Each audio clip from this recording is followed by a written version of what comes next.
Greetings dear ones, I am Kryon of Magnetic Service. Well, let's ask another thing. Why would you talk about solar flares in the love month? In the time that you are receiving this channel, it's February. These are channels often about love during this time, and I have just stated something about solar flares during this time. Is there even potentially commonality? Is there between the two something that connects them? So stay with me. I want to give the same kind of channel that I did when we spoke about that which was happening at the center of the earth regarding the magnetic field. You have to come back with me. Please listen. Pay attention, because now some of the things that we said very early on that strained the belief system of almost all humanity are starting to come more clear. You're starting to cognize what I told you originally as perhaps the truth. When I came to this planet in 1989, one of the first things I told you was the magnetic field of this planet is starting to change to allow for greater awareness. In other words, there was an alliance between the physics of the earth, the magnetic field, and consciousness.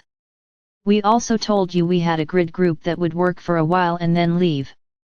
You also had those first years where you started to see runway numbers be renumbered because the magnetic grid of the planet was starting to shift. And when that grid shifts, the compass starts to point in another place subtly, but not so subtly because up to 3 degrees was changed in so many places, enough to change the runway numbers which are compass headings.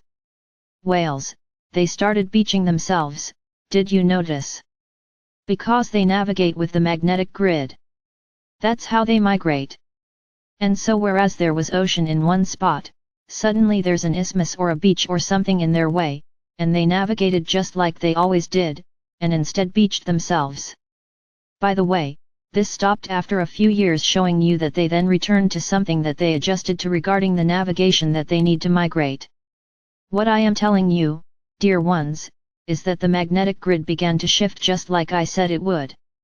But more than that, I told you there would be proof later on that which you believe is consciousness, something esoteric perhaps, or intangible perhaps, would have to be classified as energy. If something has energy and you can prove it has energy, it means you can work with it just like you work with the laws of physics. Perhaps you can push and pull it, or at least you can understand more about what it is.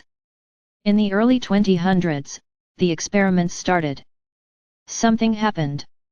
We've discussed it before, and even Princeton University was involved, and you got to see that magnetics and consciousness had to be somehow allied with each other.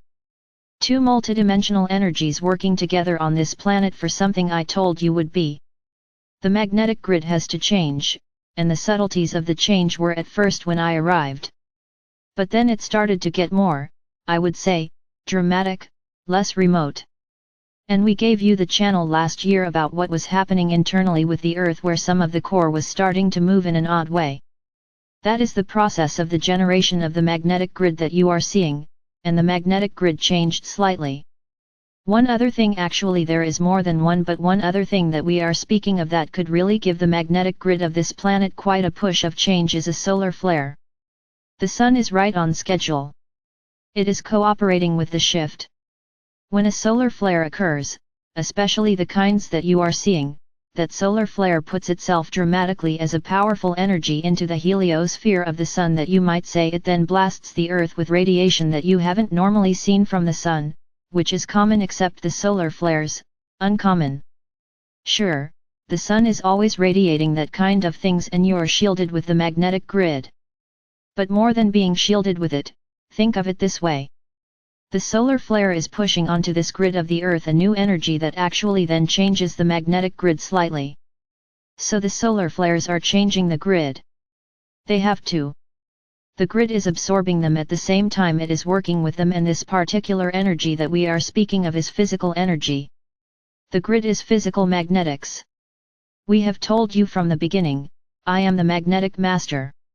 Why do you think I have given myself that strange name? As an angelic one, you might say, that is in love with the planet, that works with you, your consciousness, your compassion, your kindness. I have come to tell you there is a changing Earth. I have told you this, that I love you so much for what you are going through.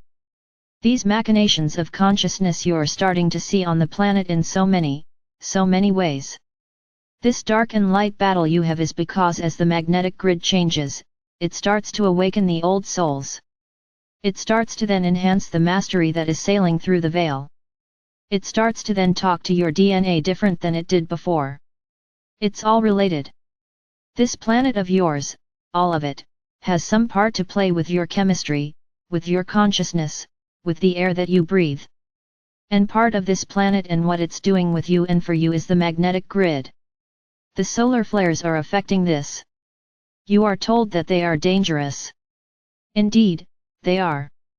At the same time, you are shielded from them, and indeed you are, but you're not told what they might be doing with your grid, which is positive, which is good news, which is right on schedule, and it is.